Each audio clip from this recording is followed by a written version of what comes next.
WZED, 7:50 a.m., Nashville. Independent, unsponsored, and still transmitting, as of 11:08 Eastern. This is Mark Simmons coming to you live on what may be the last night we speak freely over the airwaves.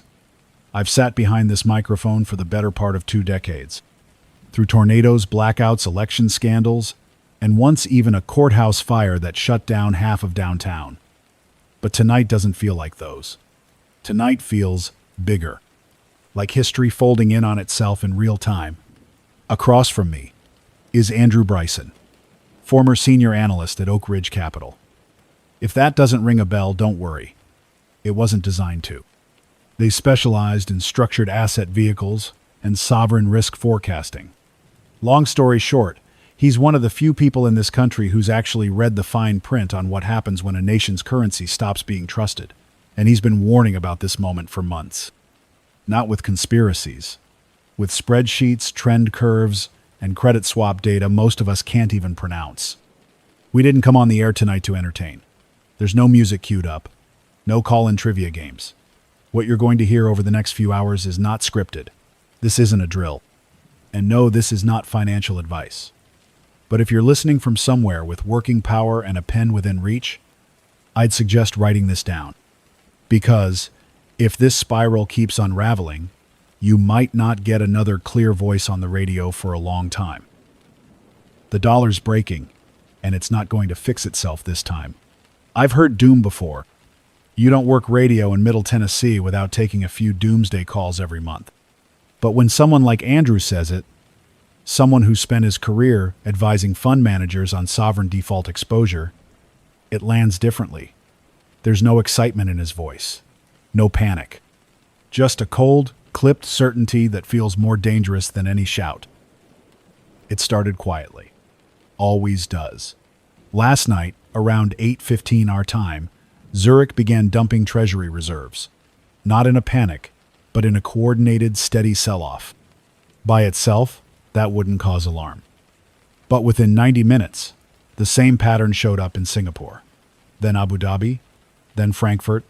No press statements, no market warnings. Just a silent global unwind of US dollar positions. And while mainstream outlets were still running late-night political panels, a liquidity crisis had already begun forming under the surface. By 3:00 a.m. Eastern, Bloomberg's futures terminal showed a cascade of limit, down halts. Dollar-yen went vertical. Gold spiked to levels we haven't seen since the 70s. By dawn, the euro-dollar system was in full retreat.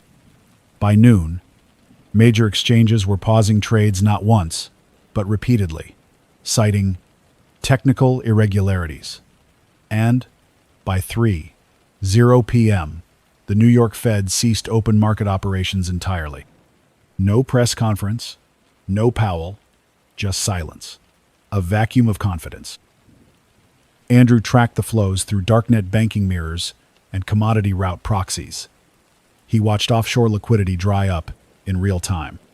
London clearinghouses froze dollar settlements for Brazilian and Indian clients by midday. The Shanghai Gold Exchange switched to yuan-only trade for physical delivery. Oil terminals in Rotterdam stopped quoting in USD. It wasn't a crash. It was a walkout. The world, quite literally, stopped showing up for the dollar. What we're seeing, Andrew explained between thermo sips, is a total breakdown in global trust. And once that goes, it doesn't come back with speeches. It comes back with war or with surrender. So here's what we know, straight from field confirmations coming into the station. First, electronic payment systems are failing across wide regions of the Southeast. Nashville had 3 separate bank branches close early today, citing system maintenance. Over in Knoxville, a nurse called in to say gas pumps were switching to cash only, then not accepting anything at all. In Birmingham, a listener sent photos of police taping off ATMs downtown.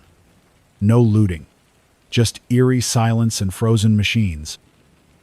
It's not just us. A long-haul trucker out of Paducah emailed our backup line. Said he tried fueling up near Effingham and the card reader timed out 5 times in a row. Finally got a message saying, Transaction declined. Network unavailable. He called dispatch, only to be told their entire fleet tracking system was down. That was 6 hours ago. We haven't heard back. Andrew leans forward when he talks about patterns. He doesn't speak in slogans. He speaks in reference points. This is what currency death looks like in real time, he said earlier. No fireworks. No mushroom clouds. Just silence where there used to be liquidity. He then pulled out a yellowing hardcover book from his satchel, When Money Dies, a first-hand account of the Weimar hyperinflation. He flipped to a page he'd dog-eared years ago. I'll paraphrase what he read. In the early days, bread was still on the shelves, but the price of flour was changing every hour. By the time you got home from the mill, your paper was worthless. We're not at that point yet. But the air tonight feels like something shifted permanently. People haven't panicked, because they don't fully understand what's happening. But once prices start changing between sunrise and sundown, they will. Let's talk about the Fed. Because every call I've taken in the last 30 minutes has circled the same question. Where the hell is the Federal Reserve in all this? Why haven't they said a word? Well, the answer is they have. You just weren't told. Andrew intercepted a secured internal notice sent to Tier 1 primary dealers at 4:41 p.m. today. It wasn't a public press release. It was a backdoor bulletin, basically saying all emergency lending would now operate under Section 13 of the Federal Reserve Act.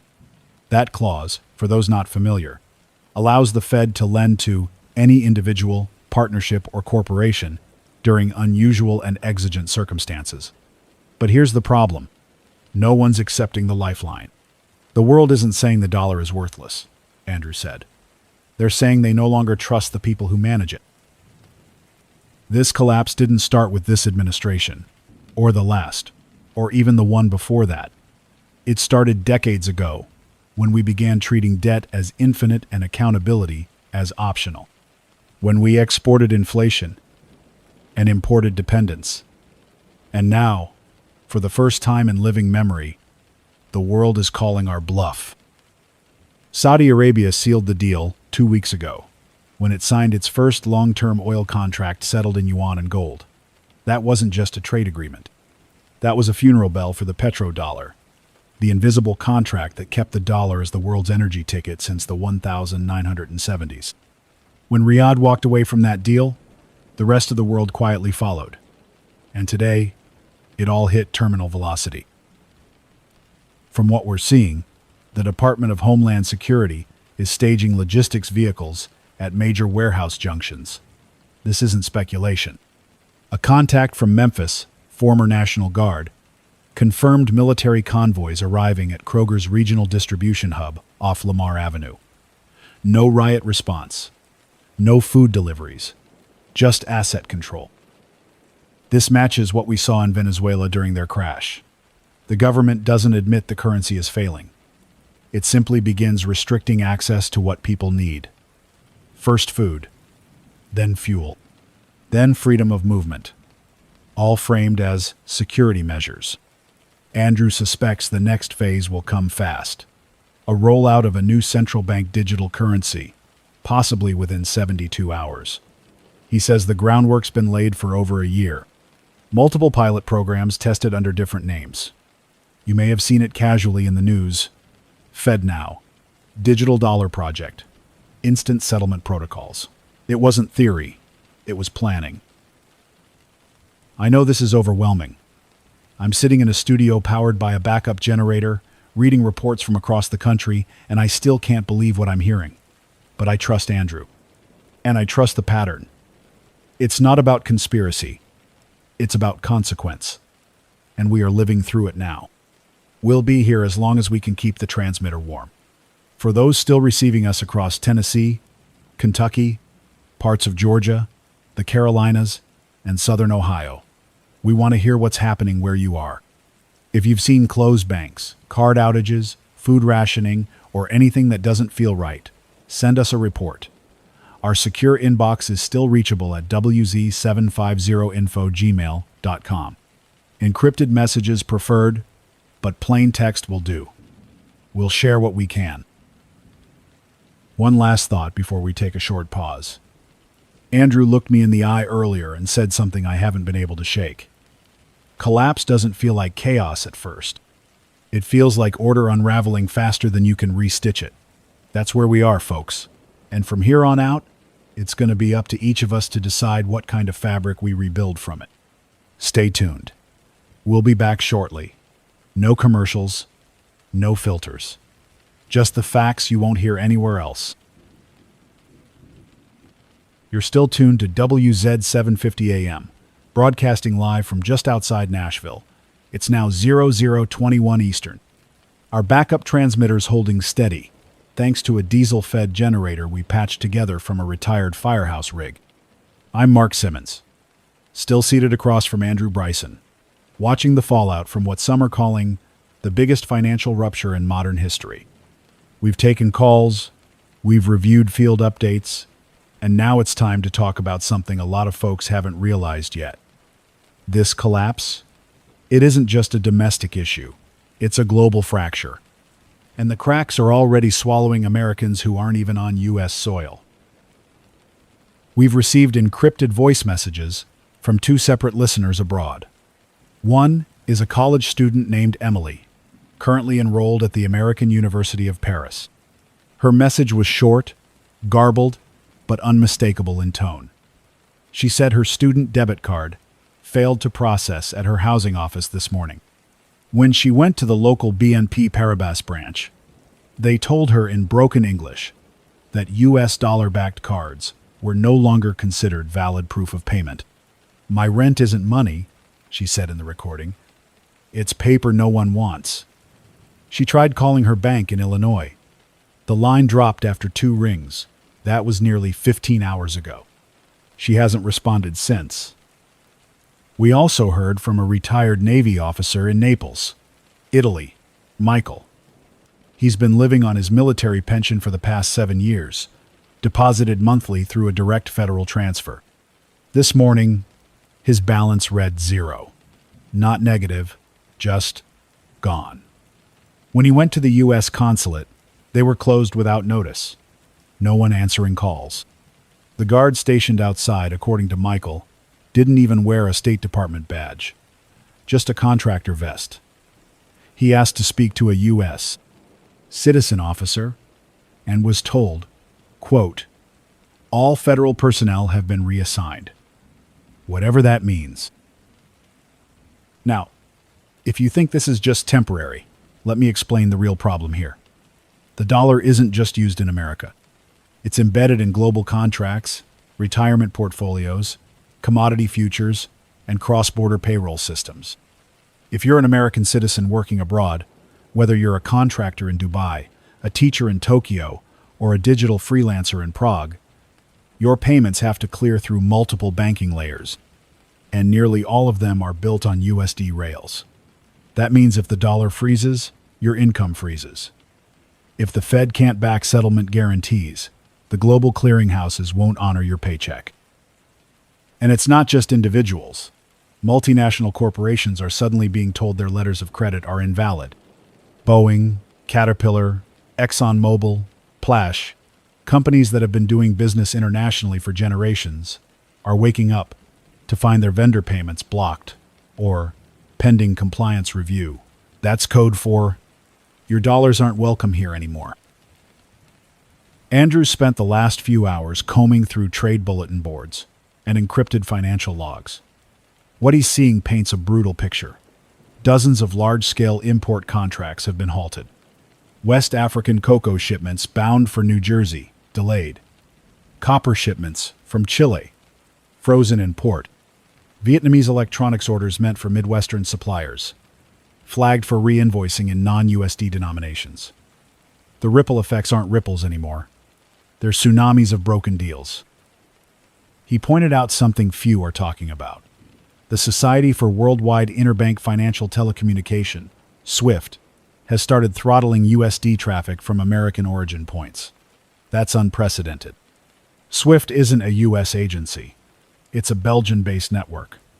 When they begin delaying U.S. settlement packets, it means confidence has cratered to the point where even neutral gatekeepers are jumping ship. Let's pivot to the markets, or what's left of them. The New York Stock Exchange didn't open today. Not fully, not properly.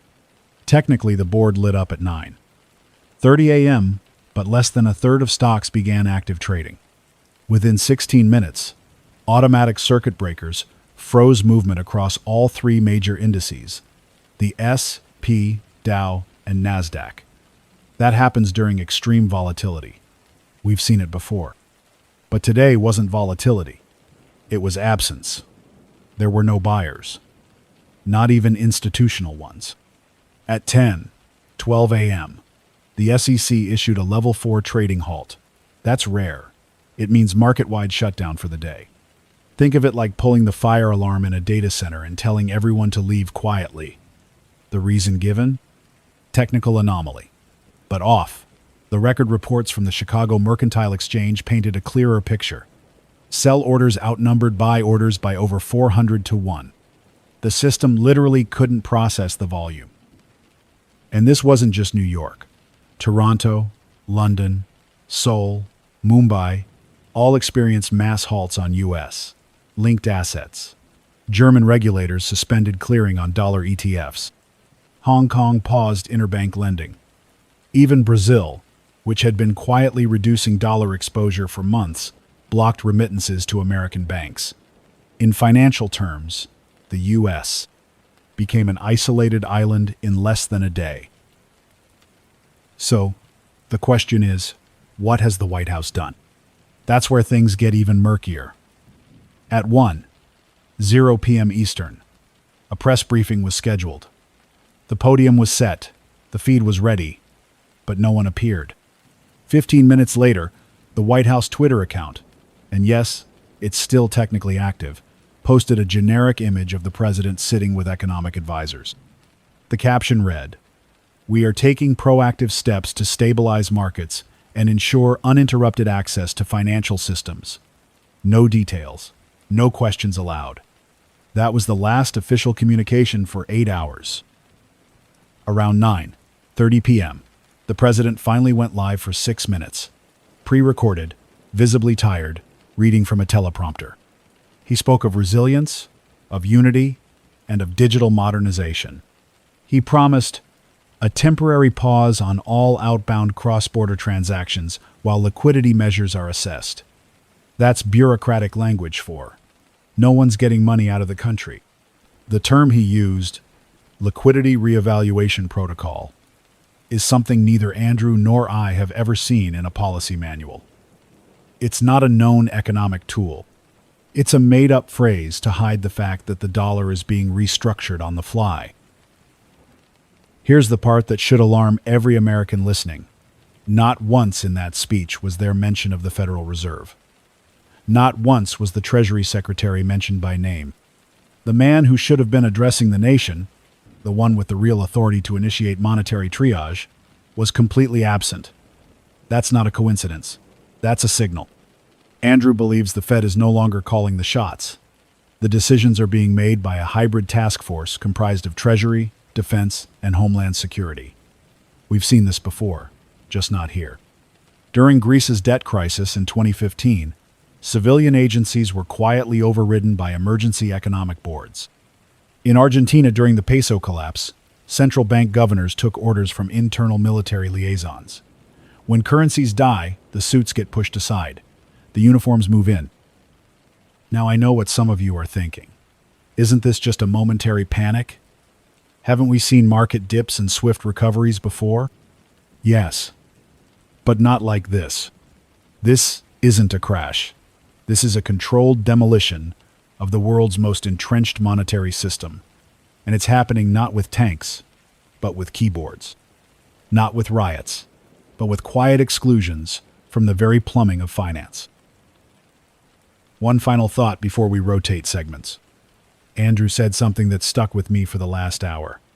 Collapse always feels like someone else's problem until your card stops working. We've reached that moment now. People aren't watching this on CNBC.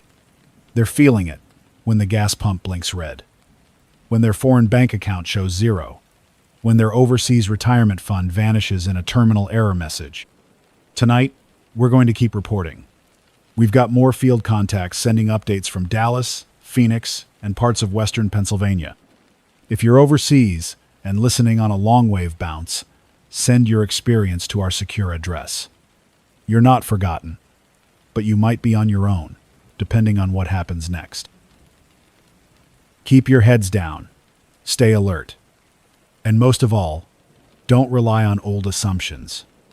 What worked yesterday might not exist tomorrow. We'll be back in a few minutes. No commercials, just clarity while the line holds. You're still with us on WZED 750 AM, running strong from our backup generator here outside Nashville.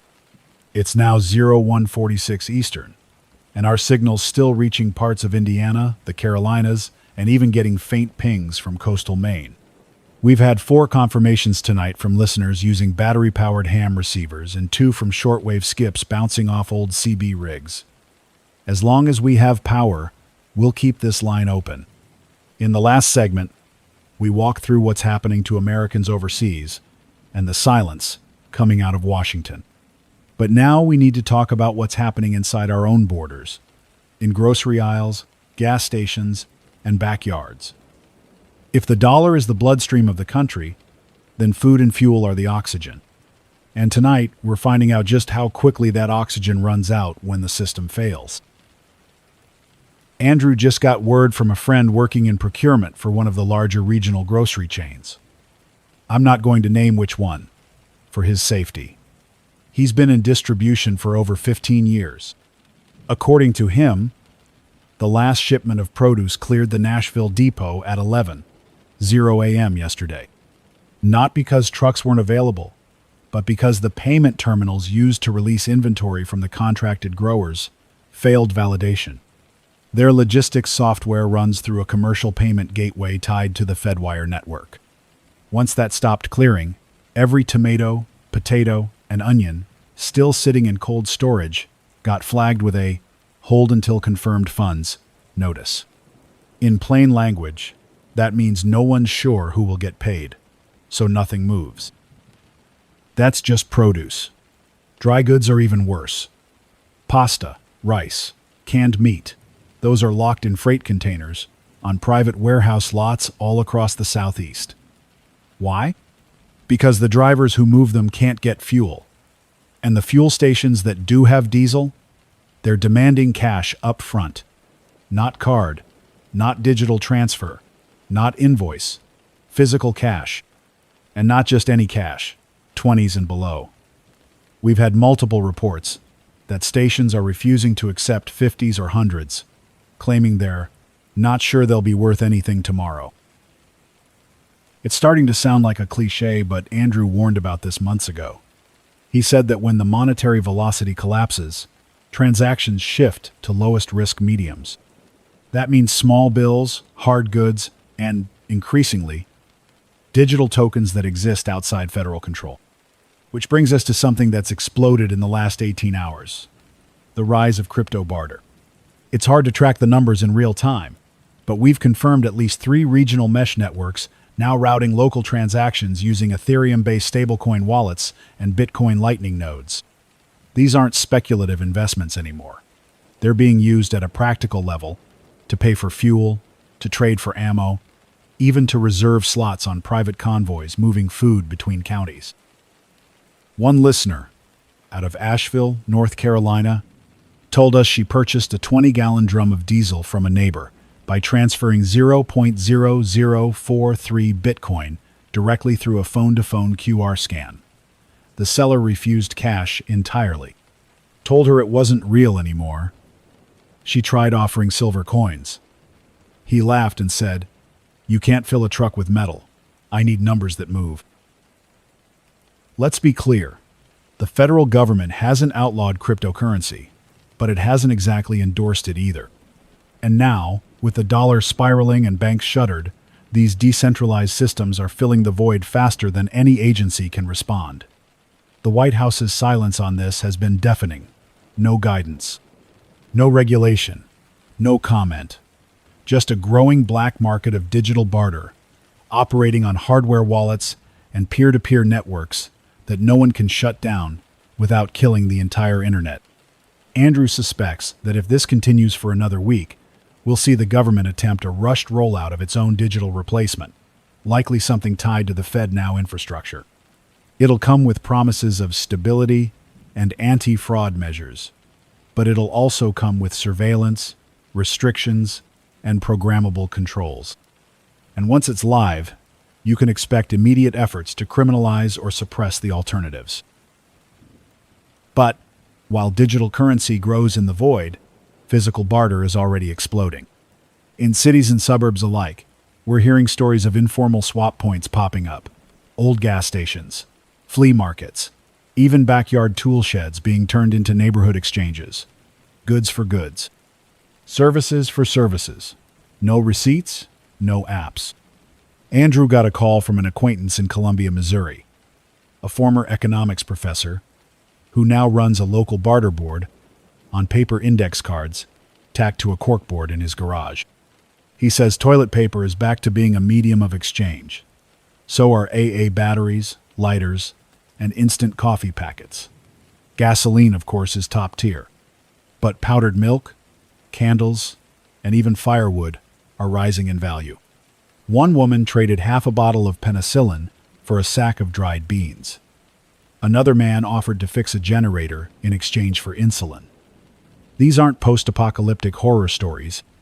These are normal Americans in normal neighborhoods, figuring out how to keep each other alive while the system wheezes its last breath. Now, I want to shift gears to something darker, a rumor that's resurfaced with force tonight. It's been whispered in finance circles for years, but now it's crossing into public conversation. The question isn't whether the dollar is backed by anything.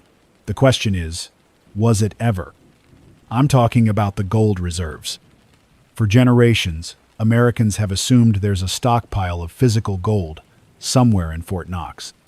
That no matter what happened to the dollar on paper, we had bars of real, tangible value stored in steel vaults behind concrete walls in Kentucky. But Andrew says the math stopped adding up long ago. Back in 2012, Germany requested to audit and repatriate some of its gold held by the New York Fed.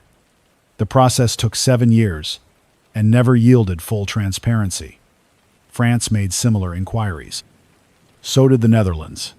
In each case, there were delays, redactions, and refusals. Independent audits have never been conducted inside Fort Knox since 1974. The only time a major political figure ever visited was when President Eisenhower did so in the 50s, and that was just a photo op. Tonight, Andrew received a partial dump of leaked inventory sheets dated March 2023. We can't confirm their authenticity, but they claim Fort Knox currently holds less than 5% of the gold it's supposed to. The rest? Loaned out, leased, or long since moved under international agreements that no one talks about publicly. If those documents are real, then what we have isn't a reserve. It's a myth. A shadow to keep people believing there's something behind the curtain. That brings us back to food and fuel. Because unlike gold, you can't fake a full pantry. You can't lease calories. And when the trucks stop, hunger doesn't wait for press releases. Across the country, shelves are already thinning. Not empty, yet, but close. Some stores are locking entire aisles, citing inventory protection. In Los Angeles, we got word of a Whole Foods that began limiting customers to 3 items per trip, not per product type, total. In Central Ohio, a Kroger manager told staff they may only have 2 days left of fresh inventory, with no incoming shipment scheduled. The fuel situation is even worse. Refineries are operational, but distributors are refusing to sell without guaranteed payment. And with the dollar in freefall, nothing is guaranteed. We've received reports of truck stops converting to cash-only transactions, but those are dwindling fast. Several independent stations in Arkansas and Mississippi have closed entirely, not for lack of fuel, but because they refuse to risk selling a barrel for paper that might lose 30% of value overnight. And here's the real kicker. Andrew estimates that 80% of all food in American households travels at least 1,500 miles before reaching the kitchen. Without fuel, those miles become dead weight. Without trucking, the entire supply chain buckles. A listener in New Mexico sent us a chilling message. He works as a logistics supervisor for a cold chain warehouse near Albuquerque. They distribute frozen foods to hospitals, correctional facilities, and school districts. As of this morning, every outgoing order has been suspended. The reason? Payment processors returned a network instability error. They were told to hold all inventory until federal guidance was issued. No timeline was given. Think about that. Food meant for the sick, the incarcerated, and children, frozen in place because a clearinghouse doesn't trust the currency used to pay for it. So what happens next? Andrew says if fuel supply doesn't normalize in the next 72 hours, we'll see the first regional supply collapses, not just higher prices. Complete absence. First, in remote areas. Then in mid-tier cities. Urban centers will hold out longer, but only because of force, military logistics, rationing, or hard checkpoints to control movement. And when that starts, every rural community that hasn't already stocked up will be forced to adapt, fast. Expect movement restrictions, expect barter enclaves, expect conflict. We're not saying this to scare anyone. We're saying it because you deserve to know the truth. You deserve more than sterile headlines and 7-second sound bites. You deserve to hear what's actually happening out there. We'll take a short pause now. Our generator's stable, and the backup power cells are topped off. If you're still with us, keep your ears sharp and your neighbors closer. We'll be back in a few minutes with reports from Kansas City, Seattle, and one man's chilling encounter at a now-abandoned gas depot outside Birmingham. Hold the line. It's now 02:43 Eastern, and you're still tuned to WZED 750 AM. If our signal's holding wherever you are, welcome back. I'm Mark Simmons, still here with financial analyst Andrew Bryson. Our lights are flickering a bit, but the generator's stable. The sat feed is holding. And we've just received new information that changes how we understand the last 72 hours. Everything that's happened, the bank freezes, the halted shipments, the fuel crisis, and the rumors of vanished gold, didn't come out of nowhere. This collapse wasn't spontaneous.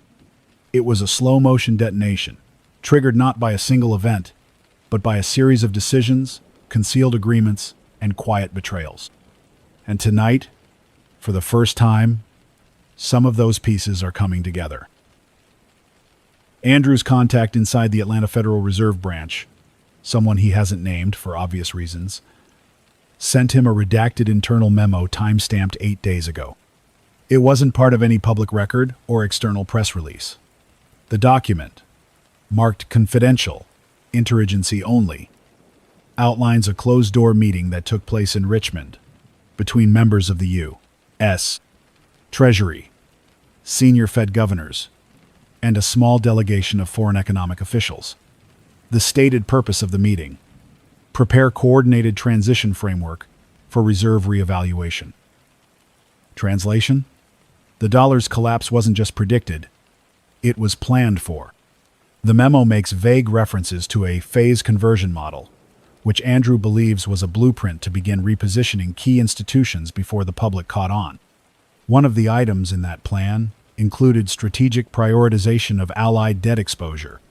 That means the United States began negotiating with certain foreign creditors weeks ago to offer them preferred settlements, probably through commodities, land assets, or digital exchange credits, in order to delay a wider exodus from the dollar. If that's true, then everything we've seen over the last few days wasn't the system failing. It was the insiders getting out first. We also now have credible indicators that a soft default occurred nearly 10 days ago. That means certain large payments owed by the U.S. Treasury, specifically on foreign-held Treasury bonds, they're either delayed or settled through non-traditional means. Instead of paying in dollars, the U.S.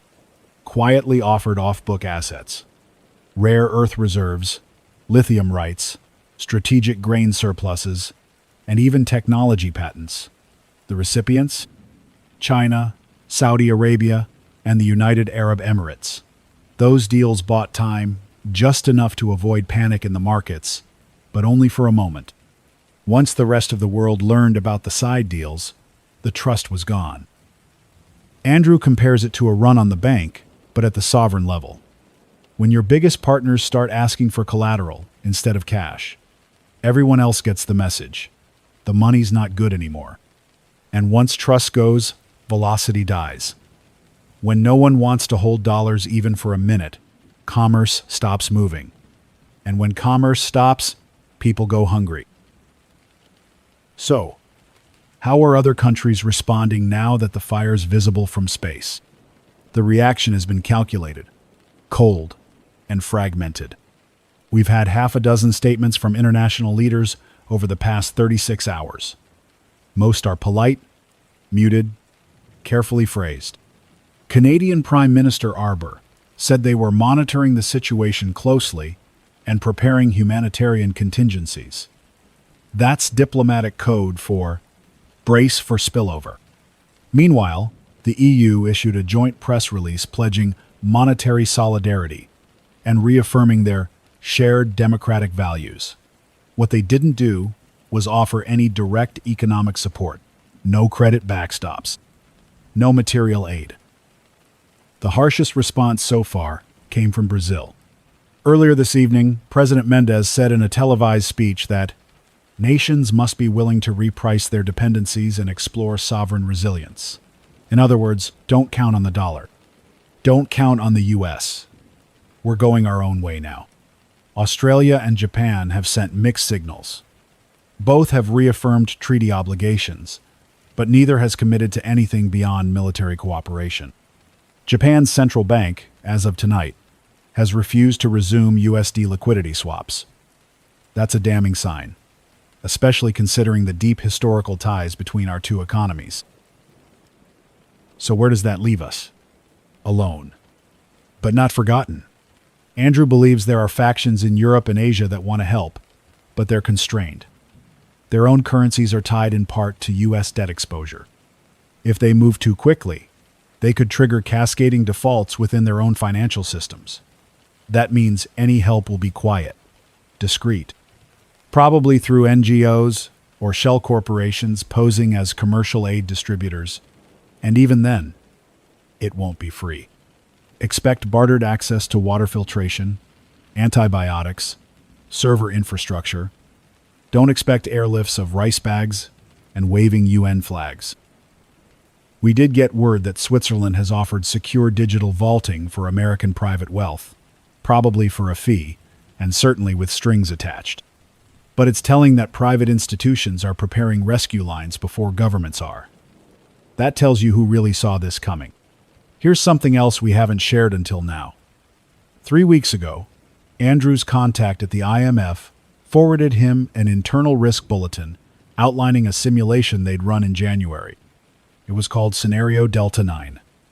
The model assumed a 48-hour freeze in U.S. Stout dollar transactions across 5 key financial hubs: New York, Chicago, London, Hong Kong, and Dubai. The simulation concluded that if such a freeze occurred without pre-cleared alternative systems in place, 62% of global trade would halt within 4 days. 8 days later, critical infrastructure contracts, like port leases and food import licenses, would begin collapsing. That simulation is now reality. So what does that mean for you? It means the world isn't coming to save us, not because they don't care, but because they can't afford to. Every country is now looking inward, protecting its own supply chains, hoarding its own commodities, and repositioning its alliances. Globalism died sometime yesterday afternoon. What comes next will be smaller, harsher, and shaped by scarcity. Let me read you something that came across our emergency feed 30 minutes ago. It's a message from a contact in Luxembourg, an expat banker turned independent strategist. He wrote, "The world has become a network of isolated lifeboats, The U.S. isn't sinking alone, but it's the biggest ship, and when it rolls, everyone else adjusts their sails. That's the mood globally. They're not celebrating our collapse. They're preparing for the splash damage. Now, here's something harder to swallow. According to the leaked Richmond memo I mentioned earlier, the United States has already activated a contingency plan known as Strategic Redundancy Protocol 14. That phrase appears 6 times in the document, but never with specifics. Andrew cross-referenced it with DHS continuity guidelines and came to a chilling conclusion. SRP 14 is likely a framework for functional segmentation of the national economy. In simpler terms, it means cutting off parts of the country from others to preserve core systems, energy, defense, food corridors. Think regional triage. Think internal borders. There are signs this is already happening. Reports from Montana, parts of Nevada, and northern Maine describe federal trucks bypassing local needs to support long-distance transport corridors. Smaller counties are being told to contact their state emergency liaisons, which is a bureaucratic way of saying, fend for yourselves until further notice. Andrew calls this the beginning of the internal decoupling, and it's going to force hard choices at every level of government. Do you supply fuel to the farming zones or the cities? Do you protect the data centers or the water treatment plants? There won't be enough to go around, and the people making those decisions aren't elected. To those listening right now, maybe huddled in the dark, maybe watching the fuel needle drop toward E, maybe staring at half a bag of rice and wondering if you should go to the store tomorrow, understand this. You are not crazy. This is not your fault. You didn't break the system, but you are going to have to survive inside what's left of it. The dollar isn't dead because of you. It's dead because it became untethered from reality, because it stopped being a measure of work and became a tool of political delay. Because instead of fixing the engine, our leaders painted over the warning lights. And now, the wheels have come off. We'll be back in a few minutes. Next, we'll talk about what's happening in the energy sector, specifically black market diesel, regional grid flickers, and how private militias are getting involved in fuel logistics. This isn't fear. It's preparation. If you don't want to know, turn the dial. But if you do, stay tuned. Hold fast. You're still with us on WZED 750 AM. Time check, 0421 Eastern. This is Mark Simmons, sitting in a dim studio just south of Nashville, where the air smells faintly of fuel exhaust from the generator, and the phones are lit up with updates from across the country. Andrew Bryson is still here. He hasn't left the desk since we started broadcasting. He's working through field confirmations on encrypted packets, and if what we're reading is accurate, then tonight might mark the end of the slow unraveling phase. Because as of this hour, the quiet collapse has turned loud. Let's start with the black market. It's no longer just a fringe. It is the economy now. With traditional payment systems crippled, fuel stations offline, and the Treasury's promised liquidity stabilization mechanism, nothing more than a half-loaded website that still doesn't connect, Americans are adapting the only way they know how, through improvisation, bartering, and now, increasingly, private enforcement. Every state east of the Mississippi is seeing a surge in informal trade hubs. These aren't street dealers or back-alley vendors. We're talking full-scale marketplaces, operating out of parking garages, strip malls, and abandoned civic centers. They run on crypto, scrap metal, ammunition, and sometimes flat-out extortion. We've had confirmation from Louisville, Knoxville, and Chattanooga that 3 major fuel depots are now under private control. The federal designation calls them supply transfer zones, but in reality, they're being managed by what can only be described as armed intermediaries, militia-style outfits that claim to be community protection groups, but are operating more like warlords. One listener described a checkpoint manned by ex-military types in unmarked gear outside Murfreesboro.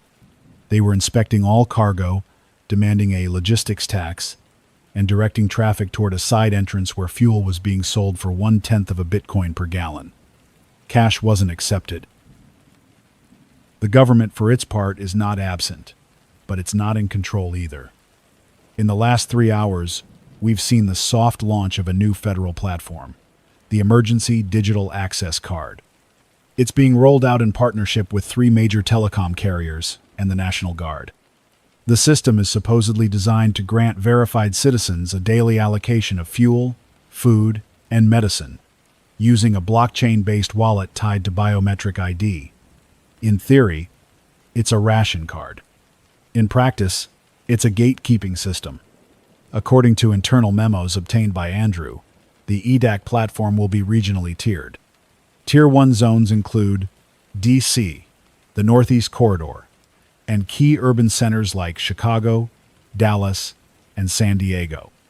Tier 2 zones, smaller cities and rural regions, will receive reduced allocations and may be required to submit to voluntary compliance procedures, including travel restrictions and digital check-ins.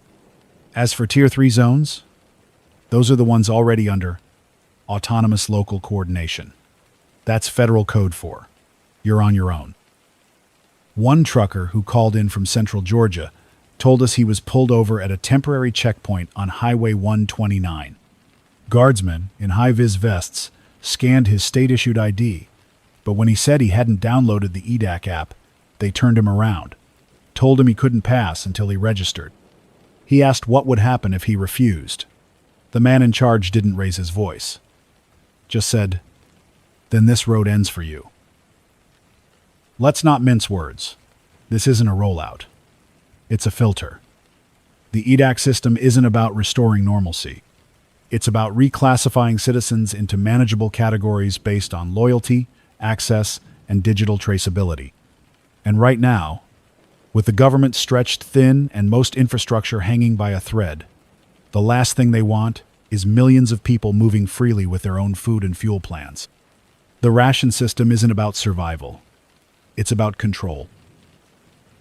And while we're focused on domestic chaos, others are watching too. We've had 3 credible reports of coordinated sabotage on U.S. soil in the last 24 hours. Not looting, not gang violence, military-grade sabotage. The first came from Longview, Texas. A major electrical substation near Interstate 20 was breached by unknown assailants. Security footage shows 4 masked individuals in civilian clothes entering through a maintenance access gate at 3:02 a.m. 15 minutes later, the entire substation went offline. Local authorities called it vandalism, but Andrew got his hands on an internal grid analysis report. The breach was surgical. Whoever did it knew exactly which transformers to hit and in what order to maximize cascading failure. The second incident occurred near Redstone Arsenal in Alabama. A civilian contractor reported the theft of encrypted communications equipment from a secondary supply yard. No alarm was tripped.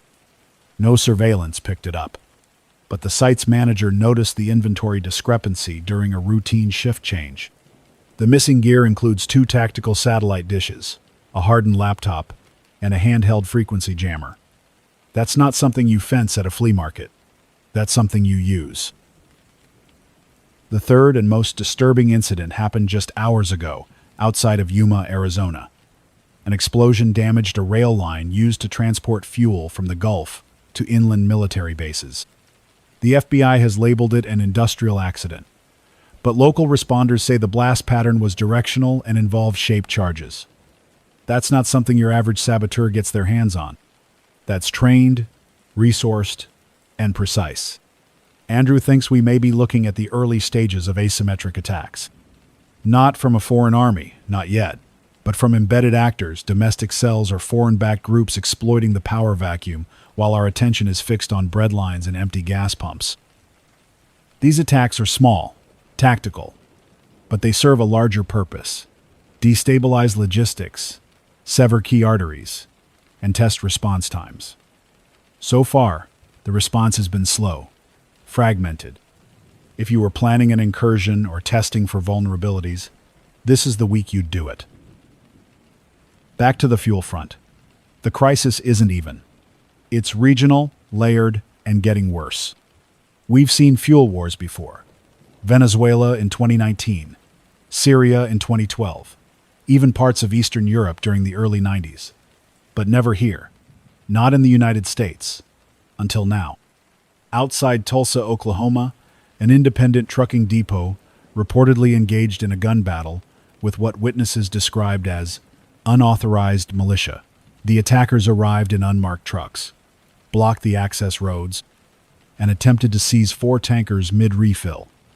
The depot had its own security force, ex-police and ex-military, all privately hired, and returned fire. 3 dead, 4 wounded. No arrests. The National Guard never showed up. When local sheriffs did arrive, they were outgunned, outnumbered, and left without filing charges. Further west, near Bakersfield, California, one of the last operational agriculture co-ops has begun rationing fuel strictly to farmers under its protection. That means no sales to private buyers, no shipments without armed escort, and no tolerance for theft. A private force, rumored to include former federal agents, is patrolling the access roads. Their message is simple: interfere, and you won't get a warning shot. This is the future of supply in America. Access, based on allegiance. Survival based on your network. Protection based on what you can trade.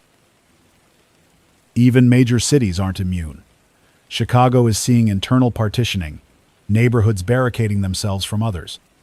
Armed residents using shopping carts and dumpsters to block side streets, forcing all traffic through controlled choke points. Entry requires proof of residency and a contribution to the block's supply pool. Police have retreated to municipal buildings. One listener described the current city enforcement structure as landlord defense. If it doesn't belong to a city-owned building or the water department, it's not getting guarded. We've seen this before in conflict zones, just not here. This is the privatization of security on a mass scale, and the implications are enormous. The longer this goes on, the more legitimacy will shift from elected government to whoever controls fuel, food, and firepower on a block-by-block basis. Constitutional law fades fast when there's no gas in the cruisers and no salaries for city council. Andrew said something earlier that I've been thinking about for the last hour. He said, "The fall of the dollar wasn't just about money, it was about trust. And now everyone's trying to buy safety with whatever they have left. So what should you do? That depends on where you are. If you're in a major city, know your exits. Don't wait for an evacuation order. It won't come. If you're in a rural area, protect your access points and forge alliances with neighbors. Community will be your currency. If you're near fuel, guard it. If you're near food, ration it. If you're wondering when normal will come back, stop. This is normal now." We'll be back after a short pause. In the next segment, we'll talk about digital identity, predictive movement software, and how state-level actors are quietly preparing for mass relocations under the guise of emergency containment. It's not a drill. It's not fiction. It's just the next page in a story no one ever wanted to write. Stay sharp, stay grounded, stay alive. Time check, 06:15 Eastern. You're still tuned to WZ 750 AM, transmitting from the edge of Nashville, Tennessee. If you're just joining us, welcome. If you've been here through the night, you already know we're not just reading headlines. We're tracing the architecture of collapse in real time. I'm Mark Simmons. With me is Andrew Bryson. And what we're about to share will sound more like a classified white paper than a radio segment. But I promise you, every line of this is drawn from real analysis, real source material, and real consequences. Let's talk about movement. Not just of people, but of data. As we've said before, this crisis didn't begin with gunshots or declarations. It began with silence. Digital networks stalling, signals flickering, and systems quietly shifting beneath us. And while everyone focused on food and fuel, something else was being constructed behind the scenes. A new layer of control. One built not on fences or soldiers, but on code, predictive algorithms, and biometric tracking. Andrew received a report yesterday evening from a former contractor who worked on a Department of Homeland Security pilot program titled Project Horizon. This was supposed to be a resilience modeling initiative, tracking supply chain vulnerabilities, migration patterns, and infrastructure risk after a theoretical currency failure. What it became was something else entirely. The contractor claims that since late last year, Project Horizon has been repurposed into a population movement prediction engine, not just mapping where people might go in a crisis, but assigning probability scores to each individual based on device metadata, past purchases, health records, and geolocation history. This isn't science fiction. This is machine learning applied to human desperation. The system assigns what's called a containment vector rating, CVR. It's not published, it's not disclosed, but it exists. And depending on your score, you may be flagged for different types of federal attention, ranging from targeted messaging to temporary relocation or digital ID suspension. Let me say that again, plainly. If the system believes you're likely to flee your city, hoard supplies, or influence others to resist, it can suspend your access to the EDAX system, slow your network bandwidth, or place a passive alert on your mobile device, all without knocking on your door. This is already being piloted in parts of Arizona, southern Illinois, and upstate New York. One listener near Ithaca wrote in and told us she suddenly lost cell access just hours after forwarding a group message to her church about meeting points and fuel pooling.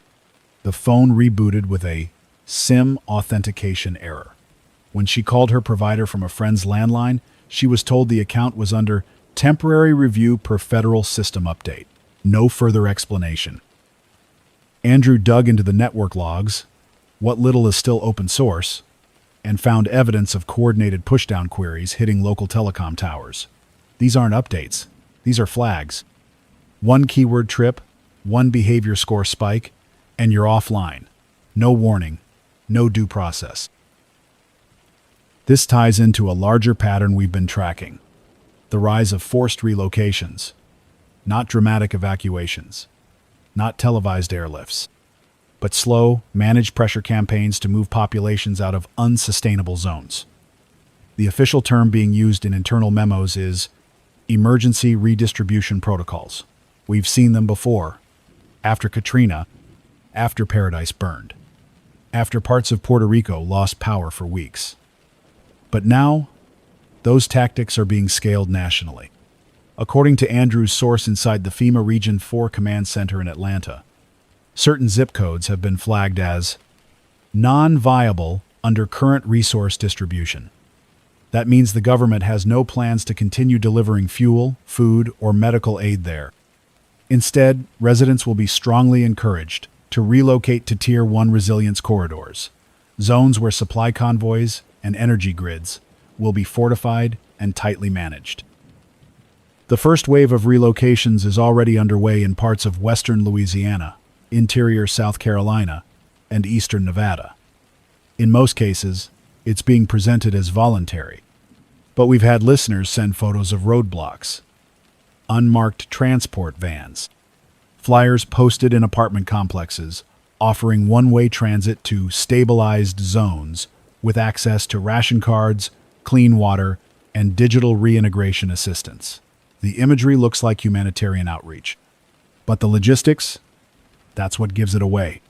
One man in Florence, South Carolina told us he watched his neighbors taken in a bus with no state plates, just a blue banner reading Restoration Transit, Phase 1.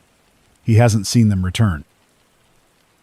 Andrew believes these relocations are being guided by predictive heat maps, software that cross-references energy usage, communications metadata, criminal records, and economic profiles to determine which areas are most likely to destabilize. That's not emergency management. That's preemptive displacement. This isn't happening everywhere. Not yet.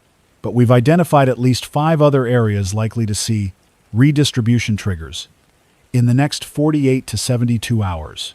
Springfield, Missouri; Bakersfield, California; Danbury, Connecticut; Fayetteville, Arkansas; and eastern suburbs of Cincinnati. If you live in or near those areas, be alert.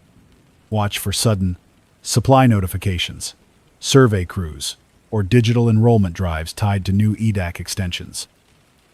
This is how soft control works. Not through force, but through selection. Through friction.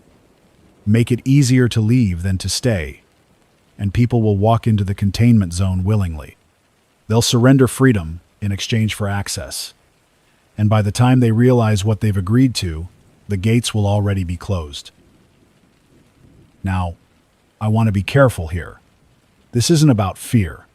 This is about preparing you for what's coming. If you live in a stable neighborhood, don't flee unless you have no choice. If you're near a farming belt or a water source, stay put and dig in. The further you travel, the more reliant you become on systems that no longer serve you. And if someone offers to relocate you with promises of safety, ask who controls the safety. Ask who builds the ration infrastructure. Ask what you'll be giving up in exchange for calories and power. Because that's the end game here. The dollar's collapse isn't just economic. It's structural. It's moral. It's a moment where trust dies and something new rushes in to replace it. The future will be measured in watts and bytes, not cash. Access to water will be managed by drones. Access to information will be filtered by behavior scores. And those who remember how things used to work, those who question the new terms, will find themselves marked as friction. Andrew believes we're witnessing the soft launch of a digital caste system, not based on race or even wealth, but on compliance. How often you move, what you say, who you associate with, what networks you use.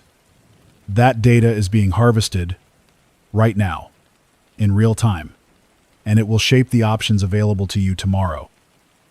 Already, we've seen people trying to opt out, rooting their phones, disabling geolocation, destroying smart meters, moving entirely off-grid. But off-grid doesn't mean invisible anymore. There are biometric traces, network residue, social shadows. Even if you turn off your device, someone in your proximity has one on. And that signal is enough. One chilling message came in from Utah, from a software engineer who claims to have been part of an AI ops team for a private contractor working with DHS. He said the next phase isn't mass detainment. It's algorithmic narrowing, where every person becomes a probability vector, and your future is just a range of choices inside a box someone else built for you. He closed his message with a single line. The box shrinks every day. So what can you do? Keep your data shallow. Keep your movements intentional. Know your neighbors by name, not screen handle. Build redundancy into everything: power, food, water, and communication. Turn off anything you don't control. That includes software updates, auto-syncing, and network-linked appliances. You'd be amazed how much those devices share.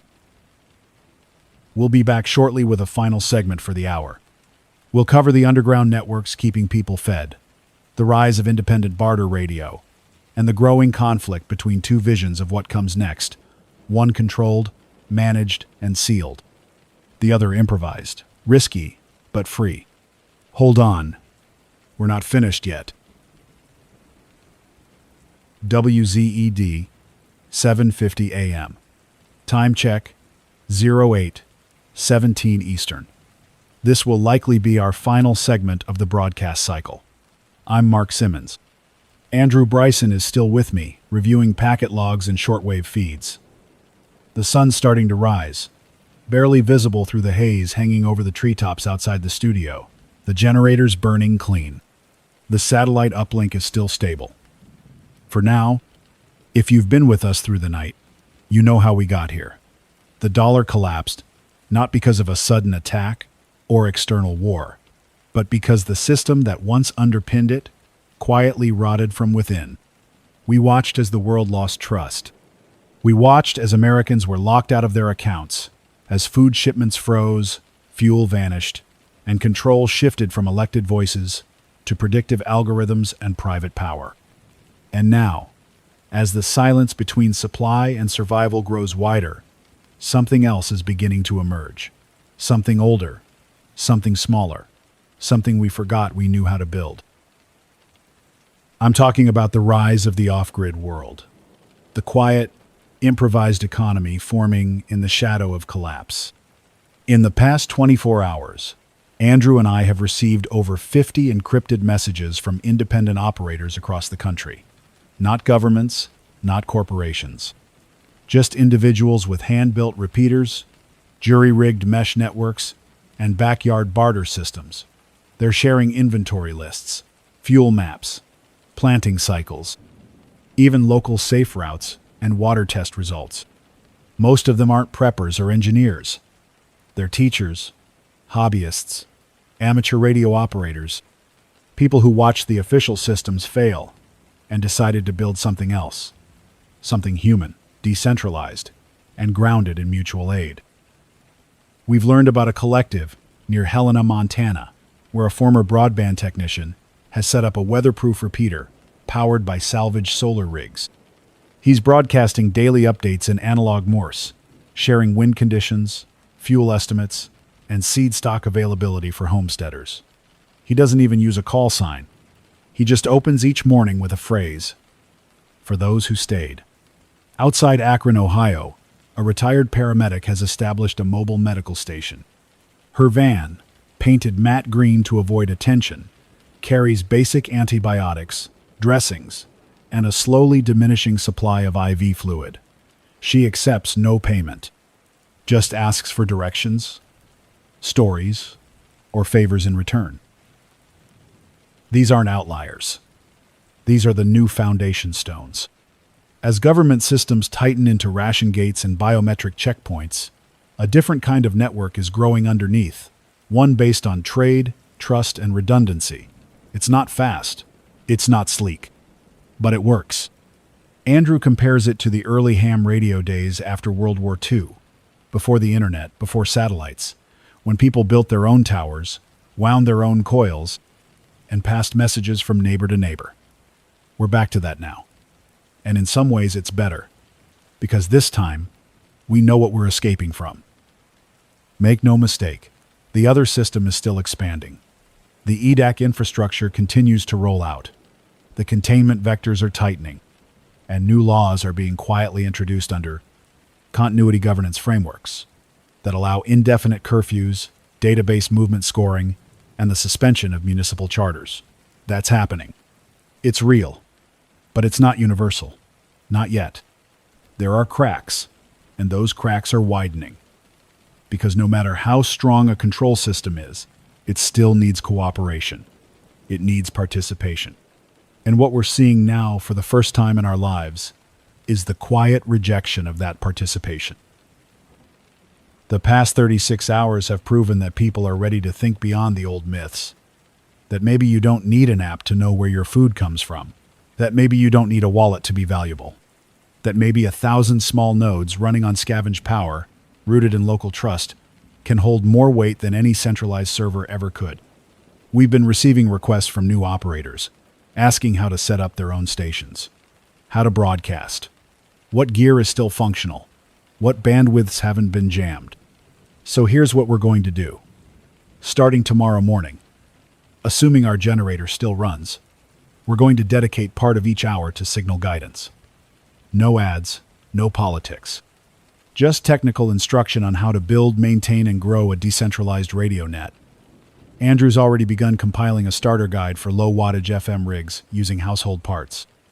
If we can get this network seeded, 30 stations, 50, 100, we'll become the new signal backbone. We won't need permission, just discipline. If you're hearing this, and you've got a soldering iron, a 12-volt battery, and time, get ready. You're the new broadcast core. But this is more than just tools. This is about memory. Because the system that collapsed wasn't just economic, it was cultural. It made people forget where food comes from, where power comes from, where authority begins and ends. It made us forget how to rely on each other. And now, standing in the silence it left behind, we're starting to remember. We remember how to gather around shortwave hiss and candlelight. We remember the names of people on our street instead of usernames on screens. We remember that worth isn't set by a number on a plastic card, but by how you treat those around you when everything else falls away. And we remember something else. Something the suits in DC and the tech barons running digital containment scores don't want to believe. We remember how to live without them. Andrew has a phrase he's been repeating all night. Collapse isn't the end. It's the space where stories begin again. I think he's right. We're standing at the edge of that space now. The old map has burned. The old institutions have hollowed. And now it's our turn to draw the new lines. Not with fear, not with slogans, but with grit, skill, and memory. We'll be signing off in a few minutes to conserve power. After that, we'll go quiet for 4 hours while we cycle the batteries. If you're still listening, here's what we ask. Spread this message. Record what you've heard. Rebroadcast it if you can. Set up a station. Make a trade. Plant something. Fix something. Build something. No one can shut off from 1,000 miles away. Start your own signal. Because we are not waiting for normal to return. We are building something new. Below the silence, beneath the towers, behind the firewalls. A world of voices that will not be scored, sorted, or sold. We'll be here as long as we can. And after that, someone else will. Someone always does. You've been listening to WZED 750 AM. This is Mark Simmons. Stay human. Stay local. Stay free.